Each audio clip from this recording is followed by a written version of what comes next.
Okay, well, hello everyone. It's 5:32 Eastern Daylight Time and it's Monday. I hope your day was great up to now.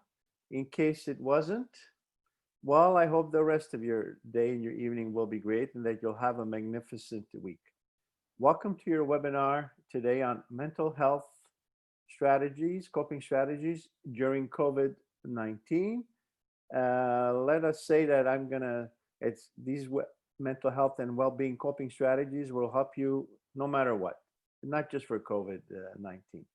My name is Giovanni Gaudelli, and I will be your facilitator today. Let me spell my name for you. Giovanni, that's G like George, I-O-V like Victory, A-N-N-I, Gaudelli, G like George, A-U-D like Daniel, E-L-L-I. Let me take care of the logistics right off the bat. Over the next 24 hours, you should be receiving an email with the link for a survey for feedback, asking you your feedback on this session. If you can take a few moments to do that, that would be very, very much appreciated. Also, you should have received a link to download and or print, if you wanted to, a participant guide for this presentation. You do not need the guide to follow along, okay? Basically, the guide is just a copy of the PowerPoint slides with spaces next to it to write notes. However, I would strongly recommend that you have a pen and a blank sheet of paper with you, because I will be giving you stuff that is not directly in the PowerPoint presentation, which is in line with the subject, of course, because my objective is very simple. At the end of the webinar, I want you to walk away with simple strategies that you can put into practice that are easy to do, easy to remember for you to cope with any kind of difficult situations that you have to face with. Also, during the presentation, at any point in time, please feel free to ask me questions by using your chat button. So just send them to me, and I am here for you and not you here for me, okay? So I do keep a lookout for your questions, comments, suggestions, and so on. So I would want to make sure I answer them for you. Lastly, this session is being recorded and it will be available over the next six months. So excuse the pun. Let's get zooming. So our objectives this evening: understand the common reactions and psychological impact of COVID-19, build awareness of the top 3 mental health impacts, and apply techniques to improve personal well-being through self-awareness, resilience strategies, and how you can access help. I will be spending, you're going to see most of the time of the webinar, because we only have 1 hour, on the techniques part, okay?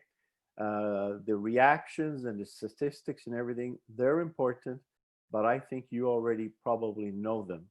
That's why you're following this webinar, because I think you want to look more at the techniques part. So I'm going to be spending more time on that. You'll notice that when we get to slide 9, we are going to stay on that slide for a while, because that's where I will, as I say, I like to use a little metaphor, I will be serving you a mini Italian buffet of strategies, ideas, techniques, so that you can write them down. Simple, you'll see the super simple, and they've been proven to work. And this way you can walk away at the end of the webinar with those ideas. And then once we've covered those, you're going to see, as we complete the rest of the PowerPoint presentation, that all the other stuff that's included in the PowerPoint presentation, we will have already covered, probably even more than covered, but in a fashion with strategies and techniques that are easy for you to put into practice. Before COVID-19, there was the SARS. It spread rapidly over 30 countries and more than 8,000 reported cases. You know that there's millions of cases now, and it's in over 196 countries. Being affected with the SARS and having lived under the fear of infection for self or loved ones was a traumatic experience for those that were there. And the outbreak of SARS had an incredible impact on mental health. This psychological impact will be comparable in other major outbreaks, of course. And this COVID 19, of course, is by far much more serious and intense than the SARS situation. This being said, you have probably had others before the COVID 19, other situations that were extremely, extremely difficult and stressful for you that you were able to overcome. And guess what? Once this COVID 19 is gone, well, there's going to be something else. Not necessarily a pandemic, but something that could happen to us personally, in our own families, only to us, not just to the whole society. And the strategies and techniques that we'll be sharing with you is for you to be able to handle any one of those situations. So I'm going to ask you just for a little bit of your cooperation. Okay, so get ready to use your chat button. According to you, what are some of the more common psychological impacts of this COVID-19 that you're either feeling yourself or that you are observing? Just throw them to me. It could be a word or it could be a sentence. It doesn't have to be a complete sentence and so on. And then we're going to go on. I'll give you just maybe a minute just to send that to me.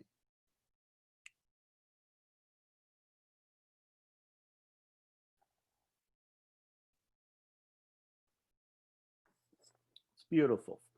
Someone's already started. Thank you. Yeah, depression or maybe depressed. Okay, as you know, when we get into so let's get some more answers, gang.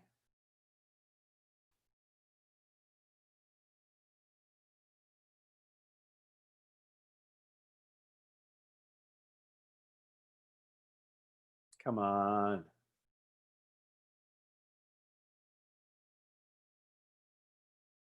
Okay. Well, the only one I received now. Oh, beautiful! I love it.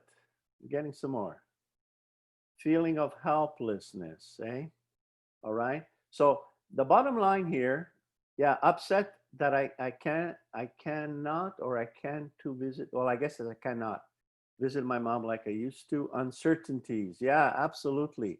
Uncertainty. I mean, that's a killer. That'll do a number on our brain, eh? Like, oh my God, and well, and so on and so forth. That's thank you for this. Okay. And by the way, the word depression, uh, I want to be careful with that because when we use the word depression in a very scientific way, it's something that is very can be clinically proven and so on. And if that is really, really the case, then that person needs big time professional help. However, all of us could be feeling depressed, okay, at any point in time. A lot of the stuff that's happened, common reactions, and they all have to do, here's the key word, they all have to do with emotions. They all have to do with how we're feeling about something. And you're going to see, I'm going to help you with that in a few minutes, okay? So like you, for example, if you're falling ill or dying, avoiding health facilities due to the fear of becoming infected. Again, it goes back to an emotion, fear of losing livelihoods, fear of being socially excluded, feeling powerless, fear of losing loved ones, fear of separation due to quarantine regime, right? So that would be similar to not being able to visit, okay? All right? Refusal to care for separated persons due to fear of infection because their caregivers have been taken into quarantine. Feelings of helplessness, boredom, loneliness when in isolation. And of course, fear of reliving the experience of a previous epidemic or pandemic if one had a bad experience at that point in time. I know myself personally, the SARS didn't impact me or any one of our family people. So that's not something that was behind in my mind that was affecting how I'm dealing with this COVID-19. So factors which can impact our well-being.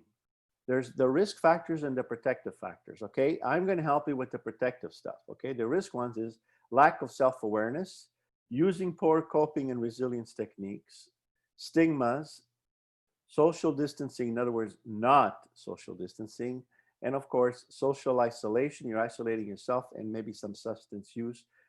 Probably the word should be abuse, which is really the key. The key, however, is for us to become self-aware of exactly what we're feeling and to start using our coping and resilience techniques. And when in need, to use some of the social support and networks that are available to us, which is my objective. I'm going to share all that stuff with you to help you build those protective factors, which every one of you have. But sometimes when we're in kind of a bit of a more of a depressive state, discouraged state, stressful state, and so on, and an anxious state, we tend to forget that we have those. What are, of course, some of the short and long-term consequences of not being able to do? Well, there's a deterioration of our social networks, and of course, the economies are taking a big hit right now. Possible aggression against government and frontline workers, right? The ones who are trying to make sure things are being done well, while people are losing their patience and they might become aggressive. Possible increase of family and intimate partner violence. Unfortunately, a lot of that is happening, right? Listening to the news, the lawyers will tell you that what's really, unfortunately, skyrocketing is everything to do with family affairs. Possible mistrust of information provided by authorities, right? All the conspiracy theories that people are throwing around. And people with developing or existing mental disorders. So if someone was already in a situation who had and got over it, well, they might be more prone, or someone who already was going through a tough time before that. Guess what? Now this COVID-19 stuff hits, it makes it a lot more difficult for them to be able to deal with the situation. Loss of income, right? Definitely could be a very serious consequence. Grief, of course, of a lost loved one, and of course, fear of the future. Because psychologically recovery takes longer than systems recovery. So here's the slide where we're going to stay on. So get your pen ready, gang, okay? Your blank sheet of paper, because I'm going to start serving you the buffet right now, okay? So this is the mental health continuum. So all of us are somewhere in there, okay? Including me. Ideally, we want to be, when you're looking at the screen, on the right-hand side, where it says flourishing. In other words, there's ups and downs that are happening, because there's no such thing as only good things happening. There's negative things that happen and so on. And we're having the ability to be able to overcome it and still make it through. And we're feeling confident, we're feeling fine. So that would be ideal. However, all of us, without exception, at some point in time, have what is referred to as temporary mental health problems, okay? Which you may be facing now or not, or you know of people who are, because of a particular situation that they have to face. And it doesn't even have to be COVID-19. It could be anything else, okay? It could be loss of a loved one before, it could be an accident, the health of a child, and that is causing you tons and tons of stress and so on. So we could be in there. Now, the key is, if you're there, you want to get out of there as soon as possible and start going to the right. In other words, get to the part where you're flourishing and you're dealing with those ups and downs, because here you're having a tough time dealing with the down. If you stay there too long, that's when things get really bad and you end up on the left, languishing and with active mental disorders. Okay, so for example, the depression itself, that actual clinical depression, well, it's not a virus that you get up in the morning and you catch it. It's something that started, it could have been a year ago, 3 months ago, whatever. And we let it linger, we let it linger for whatever reason, okay? And then it's a lot tougher to deal with other situations, so that tacks on to it. And then we're having a tough time dealing with another, and that tacks on to it, on. And guess what? Now things have gone all the way to the left. So what is it that we need to do? Well, we need to listen to ourselves. So remember, I said it's all a matter of how you are feeling. So you know when you're feeling on the right-hand side or the middle side. Now, if you're on the left-hand side, it's really going bad. You need to go get help right away, okay? And I can't help you directly with the ones with active mental disorders. What I can do, though, is, and what you need to do is to do your best to help these people go get professional help. In most cases, we're able to deal with the temporary mental health problem. So we got to stop it right there and then. So what's happening? Well, what's happening is that when we're having a mental health issue, okay, we're feeling it through the emotions, but it's happening with the fact that the thoughts in our head, i.e., I call them the stories in our head, they're very negative. We're saying, oh my God, what am I going to do? This is never going to work. I'm never going to be able to get out of it, and so on and so on and so on and so on. And it's creating tons and tons and tons of stuff. So here's your first statement that you need to have a go-to statement when you're feeling that way, okay? And your go-to statement, your anchoring statement is the following. You can't do what you can't do, but what you can do, do it. Let me repeat that. You can't do what you can't do, but what you can do, do it. So now I got to find a way to get in control of what I can do, okay? Because the stories in my head are creating all kinds of stuff and all kinds of emotions, and they might get out of control. So what you need to do is the following. Let's take an example. Let's pretend that you've had a day at work and it was up and down. It was medium. You come home, you're a little tired, but it's not that bad. You're glad that you're home, and you say, let me get out of my clothes and let me change, and so on and so forth. And you go to the washroom, and you get to the washroom, and there's a water damage, and there's about 3 inches of water on your bathroom floor. Oh, and you might even be using some adjectives that start with F and so on. So you say, oh my God, look at that. So you're suffering a very minute temporary mental health issue at that point in time, because you're getting very upset and your emotions are not very positive. So you immediately tack on the issue. So you get some towels, a shop vac, a mop, and you decide, okay, let me dry up this floor. Let me get rid of it. So you dry it all up. Everything is beautiful. I'm feeling better now. But then 35 seconds later, you notice there's some more water on your bathroom floor. Oh no, what's happening? So you look around and you notice that you forgot the faucet open, the sink is clogged, and the water is overflowing from the sink. If you are in that situation, and I were to ask you, what is the first thing you must do? You would say to me, Giovanni, you got to shut the faucet, man. And you're absolutely right. Now, what happens if you don't shut the faucet? Well, what happens is that you will continue to put energy, time, and effort to drying up the floor. You're kind of going to get it dry, and then it'll get wet again and wet again until you're totally, totally exhausted. Your confidence has gone away. You're stressed, you're anxious, and you're in a very big depressive state. All because of one simple thing that you did not do, which is shut the faucet. Now, in psychology, shutting the faucet is equivalent to becoming conscious. Self-aware is what's used in the webinar today. Becoming conscious, which means you're shutting the faucet and you're stopping it. And it's pretty easy to do. Let me explain to you what you need to do. Let's pretend it's me, all right? So you need to be listening to yourself, listen to your emotions, okay? You know whether you need to shut the faucet or not, okay? And it's your emotions that are telling you. And those emotions are being dictated by the thoughts in your head.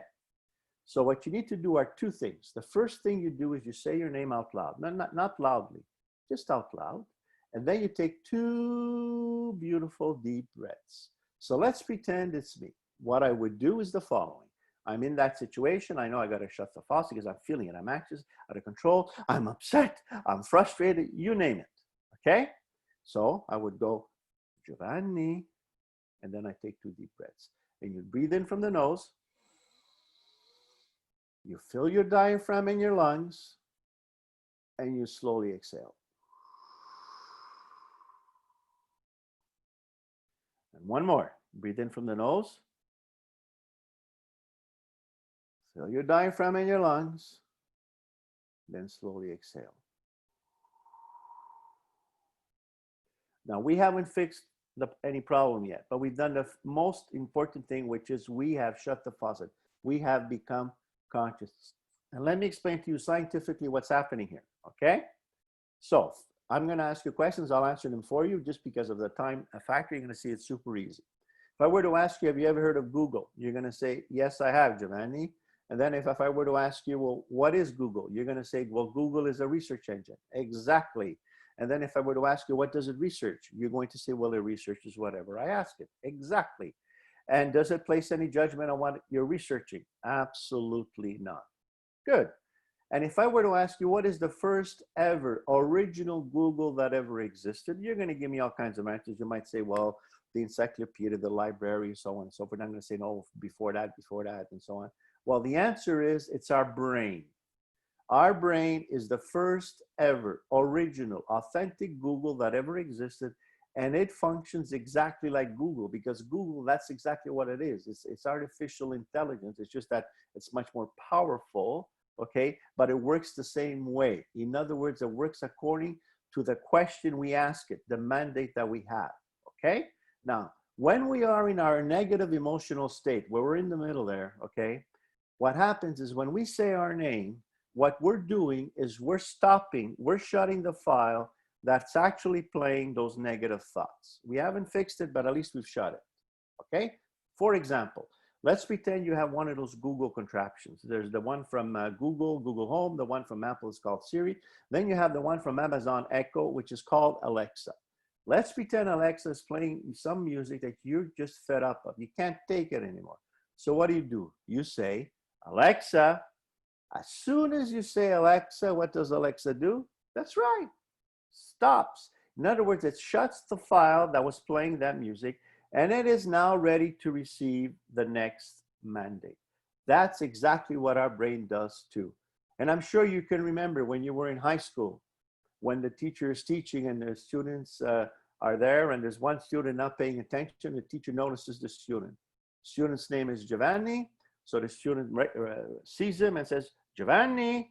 As soon as the teacher says, Giovanni, what does Giovanni do? That's right, he stops. He just stops, boom, he looks at the teacher and it's like, yes, what would you like? Okay, that's what our brain does. So that's why you do that. However, because we are not a machine, we are a human being, that's why you got to take the 2 deep breaths. Because when we are in one of those states, okay, any of those negative emotions where we're feeling temporary mental health issues, and it's our emotions that are telling us, so fear of this, uncertainty of that, depression, whatever it is, okay, what's happening is 2 things. One is we're lacking oxygen, and 2, our heart rate is accelerating.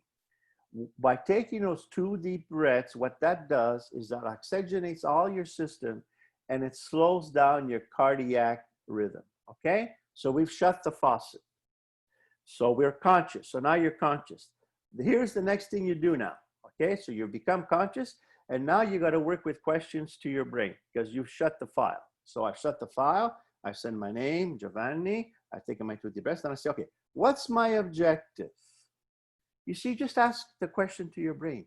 Your brain will answer because you know what your objective is in line with what you're feeling at that point in time, okay? So you can't visit your mom.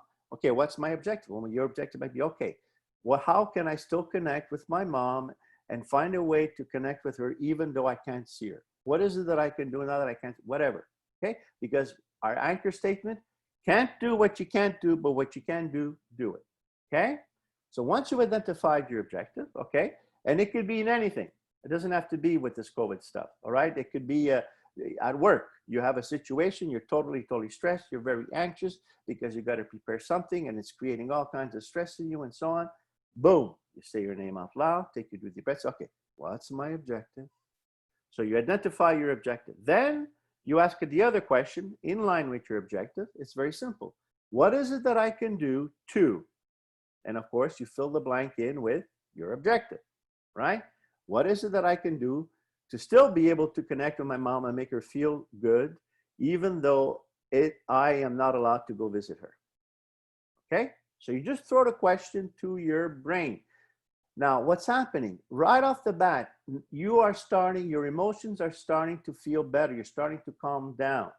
We haven't totally calmed down, but you're starting to calm down because your brain now that's creating those emotions is spending all its energy at looking for solutions and alternatives to the question you gave it. It's no longer giving you all those crazy negative stories in your head that were creating all those negative emotions, okay? So then you say, okay, what is it that I can do to? Once you ask that question, what do you think your brain's going to do? That's right. It will answer that question. In other words, it will give you now alternatives or options or solutions, right, to achieving that whatever objective you decided on based on that question. So now you have in front of you alternatives, solutions, or options in line with your objective. So what do? Well, you look at them and you may want to analyze them. You may want to look at which one is best for you, which, and so on. And then you choose. You see? So now we're into what is it that I can do so I can do it. You choose. When a human being is choosing something in line with an action to achieve their objective, they start getting back to the normal part. They're starting to feel confident, they're starting to feel in control. The number one cause of all these things is the feeling of not being in control, okay? And of course, if we try to control what we can't control, then it gets even worse. But that's how that can happen if we don't shut the faucet. So now you choose. And once you've chosen, the last thing you must do, and I'm sure you already have noted it, is that you got to put it into action. And here's the deal. When a human being is in the act of doing whatever it is that is in line with achieving an objective, they are back. Their temporary mental health issue usually disappears because they are now going towards the right-hand side, okay? So let me repeat that process for you, okay? So you have a situation, whatever that situation is, that situation for you will create emotions. If it creates positive emotions, good emotions for you, then you're okay. You're not in the middle. You're on the right-hand side. If it's creating any negative stuff, and you know whether it is or not, I don't have to tell you about that, then you know you must shut the faucet at that point in time. In other words, you got to become conscious. How do you become conscious?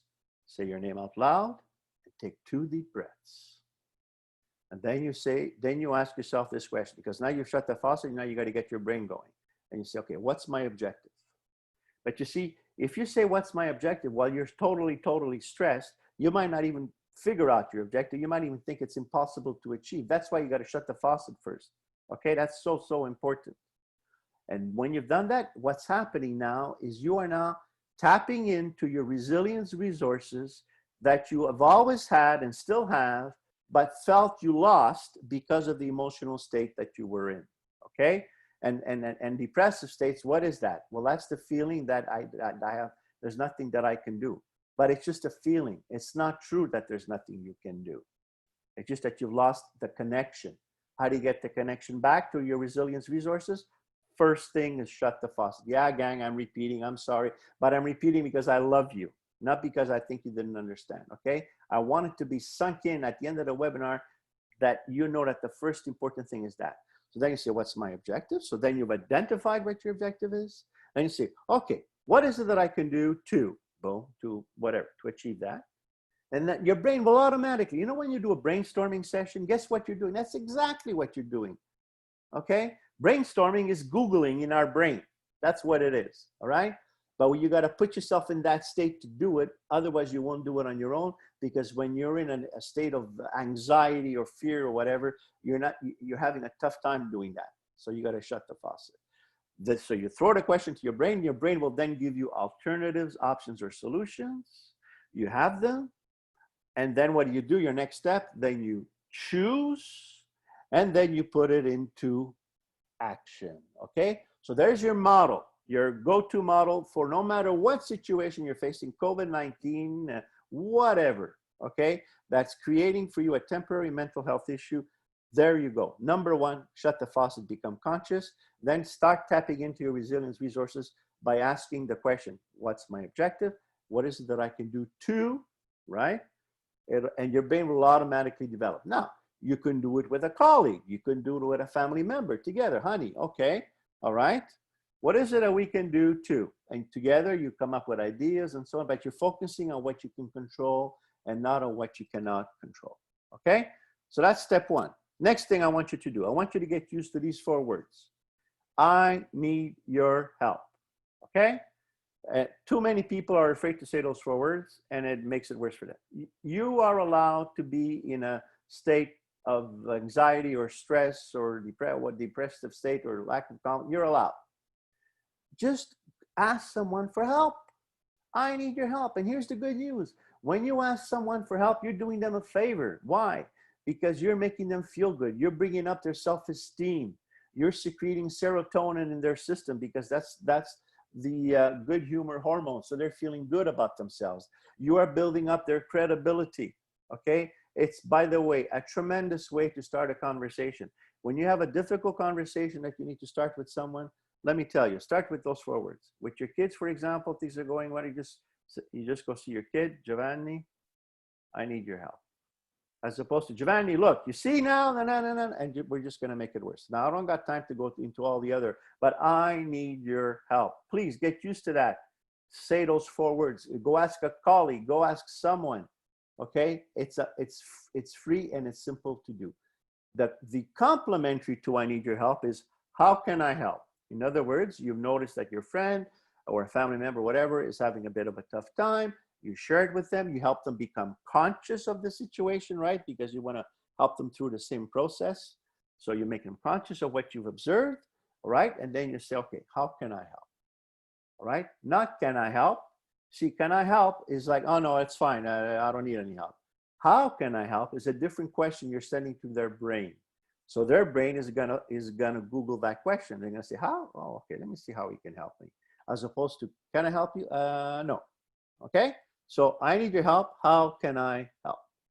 Next thing, music. All right? Music has been scientifically proven to be directly connected to our neurological system when you're listening to music. I do work with some Alzheimer's patients with my wife, who works at a Laval Alzheimer's Society here in the Montreal area. And music is magical with these people. But you don't have to wait to have Alzheimer's to have music work for you. Okay? So it's very simple. So you're in a tough situation, you feel a little bit down. Well, put the earphones on, right? And while you're at it, take a deep breath, say your name, what's my objective, and maybe listen to the music that's going to even help you find more solutions. So you're putting in a whole bunch of things at the same time. You need to feel relaxed, listen to relaxing music. You need to be energized, energizing music, okay? You need to just calm down, calming music, all right? Then sometimes sad music is the best thing to listen to when you're sad, by the way, all right? Because it just gets you totally gets everything out of your system, and then you're kind of, okay, what's my objective? And then you go there. So music, all right, is a great thing. And again, you can combine some other stuff. Now, the next one, get your pen ready again also, okay? I'm sure you already have your pen. I developed an acronym. Okay, so you're not going to get this from any, you're getting this from Giovanni, okay? An acronym is for you to secrete your daily hormones for happiness, okay? And I created the acronym with the word DOSE, D-O-S-E. So on your sheet, write the word DOSE vertically, okay? Capital D, capital O under the D, capital S under the O, capital E under the S. So that spells DOSE. D is for dopamine, D-O-P-A-M-I-N-E. And I'll show you how to secrete all those, because when we're in the temporary mental health problem thing, we're secreting tons and tons and tons of cortisol, okay? And we're secreting tons and tons of adrenaline, which are just doing us in. So we have to combat that. And if you do what I'm showing you every single day, then it's going to be preventative. So D is for dopamine. O is for oxytocin. O-X-Y-T-O-C-I-N. S is for serotonin. S-E-R-O-T-O-N-I-N. And E is for endorphins. E-N-D-O-R-P-H-I-N-S. Okay? So let's do one at a time. Dopamine. So dopamine is your pleasure hormone. Every single day, no matter what, no matter how your day went, give yourself a bravo, a high five for something you accomplished today. There's no such thing as a day that you didn't accomplish anything. It doesn't exist. Except if you let your brain wander, we've been wired to remember only the stuff that went bad, the negative feedback we received, and the whole list of stuff to do tomorrow, all of which creates only more stress. So make sure every single day, while you're at it, well, not only do a bravo to yourself, well, how about bravo to someone in your family or whatever, okay, about something they've accomplished. And that will secrete dopamine in them. Oxytocin is the tenderness and kindness hormone. So think of people or something or a souvenir or whatever that you love. It could be a pet also, all right? Whatever or whoever is dear to your heart. think of them or that. It could be a picture of a family gathering that gives you wonderful, wonderful memories and how things were. It was beautiful. It could be petting your domestic pet, your dog. Just doing that, that's secreting oxytocin in you. It could be a phone call to someone that you love and saying, hey, you know something, I just wanted to say, love you and I care about you, whatever. Okay, so think of that. That will secrete oxytocin. And yes, we need it. And that's why that this COVID is causing a lot of issues, because we're with this physical distancing, it's becoming more difficult to secrete oxytocin because we can't hug, we can't touch and that kind of stuff.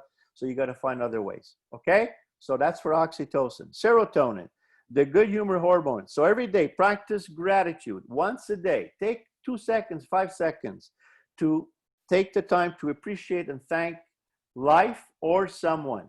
All right, say thank you to something or to someone, something in your day.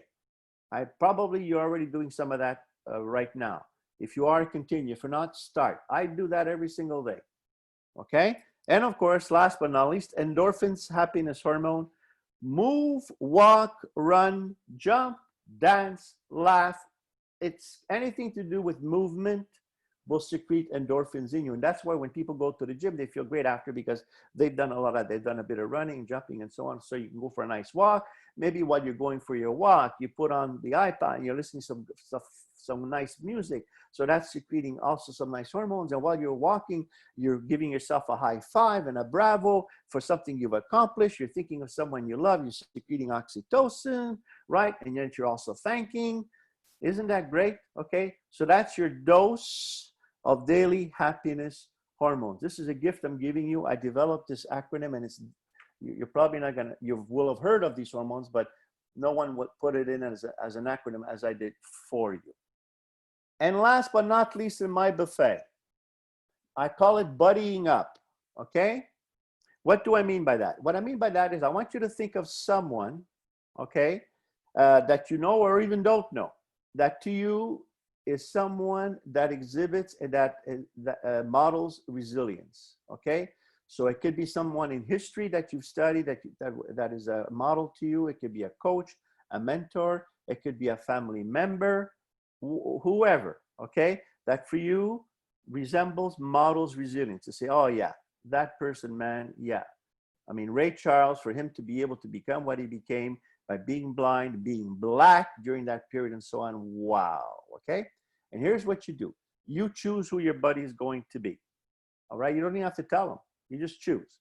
And that buddy, guess what? They're with you 24/7. And what you do is when you're in a tough situation, you just think about your buddy and you say, okay, what would he or she or whatever have done in this situation? What would he or she have counseled me to do in that situation? Help me, okay? How would he have helped? What would he have said?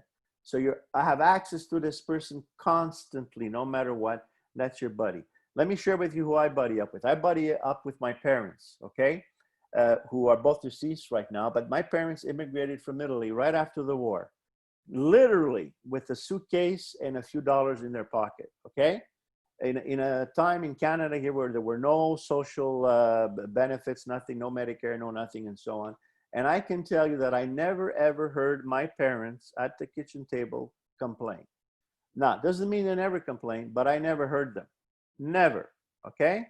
So they were amazing. Let me tell you, they were amazing at shutting their faucet and focusing on their objectives and continually finding ways to achieve their objectives. And you bet they did. I mean, here I am today giving these webinars, gone to university, both my sisters have, and so on and so forth. Okay, so when I'm having a bit of a tough time, I think of my parents and I say to myself, you know, if mom and dad were able to make it through what they did, what the hell am I can make it through this. All of a sudden, I'm re-energized. My brain is refocused on getting the job done. And say, okay, what is it that I can do now to get that done? So there you go, gang. So now let's continue on with the PowerPoint presentation, and you're going to see how everything falls into place. And again, I do want to remind you, at any point in time, just use your chat button and ask me any kind of question that you would like to have. So on the positive side, you can learn new ways of coping and building resilience, right? You'll be able to demonstrate altruism and cooperation. deep sense of satisfaction in helping others, right, during this period, and of course, a renewed sense of community and belonging. Now, I'm not going to spend a lot of time in these three specific, these are very clinical mental health states that I can't even help people in. But again, people get in this state if they don't take care of things when it's temporary, but I'll explain them to you at least. So post-traumatic stress syndromes are when the symptoms last more than a month, okay? And they are any one of these: intrusive memories, dreams, flashbacks of the event, intense reactions to anything associated, avoidance of anything associated with the event, negative changes in mood and thoughts.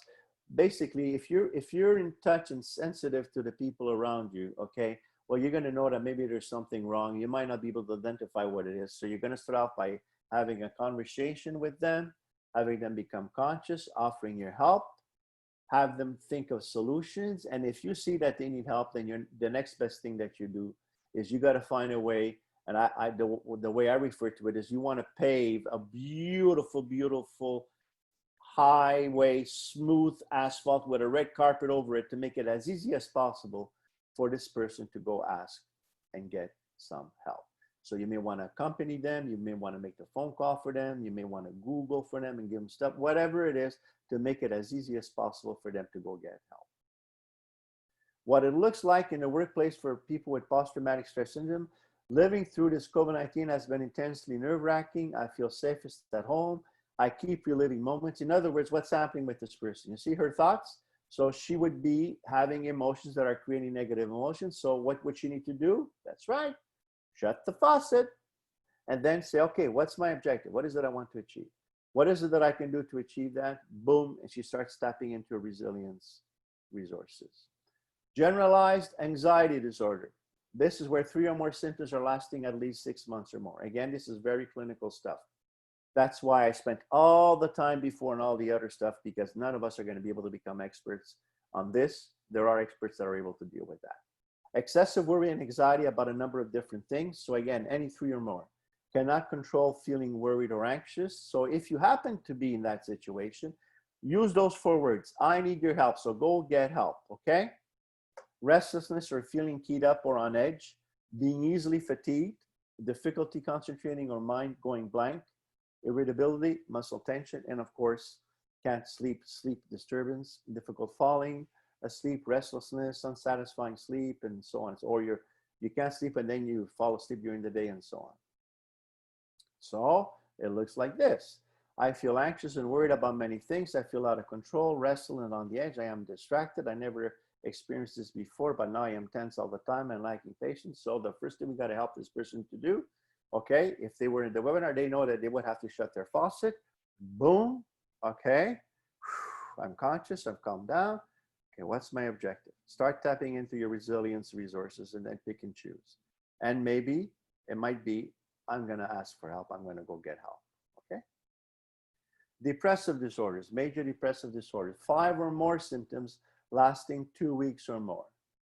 Depressed mood most of the day or every day, not interested in activities previously enjoyed, unplanned weight loss or gain, not enough sleep or too much sleep, physically agitated or sluggish, fatigue or a significant loss of energy, feeling worthless, difficulty concentrating, and recurrent thoughts of death. So you see, when people are having recurring thoughts of death, this doesn't start overnight. This started who knows when. And obviously they didn't shut the faucet then. So things got worse and worse and worse, and they're getting more and more and out of control. So the sooner you shut that faucet, the better, okay? And get things rolling. I'm not suggesting this is all easy to do, but it's not at least complicated to do, okay?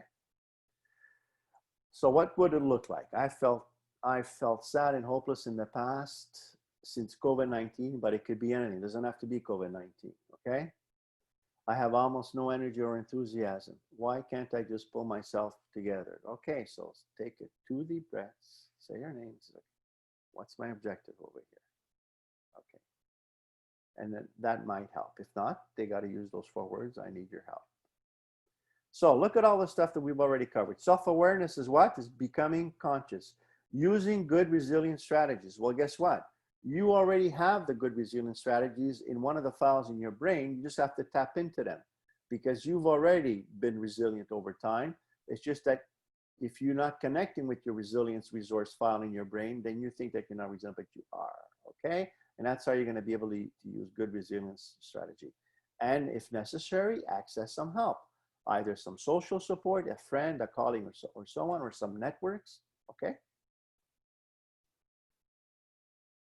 Self, I don't know why I can't shake this overwhelming sense of dread. So the first thing I told you is what? We're all allowed to feel like whatever, discouraged, depressed, and so on. That's just normal. You're not weak, you're not strong, you're just normal. Though, so it's okay to feel that way. All right, so now what is it I'm going to do about it? So I'm going to become conscious, right? What am I thinking or feeling, right?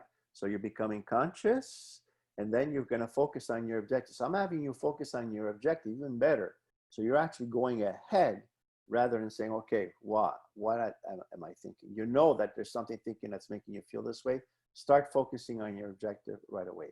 How would I want to think, feel, and act? Well, you're going to automatically figure that out because you're going to be tapping into your resilience resources. And then you're going to what?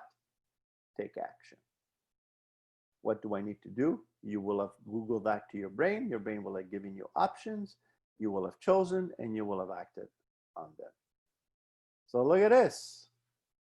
All of a sudden, if I build awareness of what scares me, it's to start to returning to living my life on my terms. So if I shut the faucet and start focusing on my objective, I'm already feeling better. Deep breathing, endorphins, right? Physical activity. Take a break. Count to 10. So you're taking your deep breathing. So now you can take it to another level. Meditation and yoga and so on, right? So now you're really going at it. And if you incorporate maybe some music while you're at it, then maybe some visualization on how you're going to achieve your objective, right? That's really going to help you even get even better, okay? Taking charge of what you can control. Can't do what you can't do, but what you can do, do it. But you're not going to be able to tap into what you can control if you don't shut that famous faucet. Then, of course, you want to be taking care of yourself like every day, right? So eating well, getting some exercise, good nutrition, and look at this, gratitude. But you're going to do that because that's your serotonin hormone, correct? So you're going to practice gratitude every day. You're going to have a positive outlook. You're going to give yourself your high five every day. And of course, meditation. I mean, it's not for everybody, okay? All right? But for those of you that it helps, meditation is great. But at least I'm getting you to do at least those 2 deep breaths, okay? So microscopic meditation. And guess what? You're going to be doing this. You will curb your negative thinking because you're going to be shutting the file in your brain that's giving you all those negative thoughts.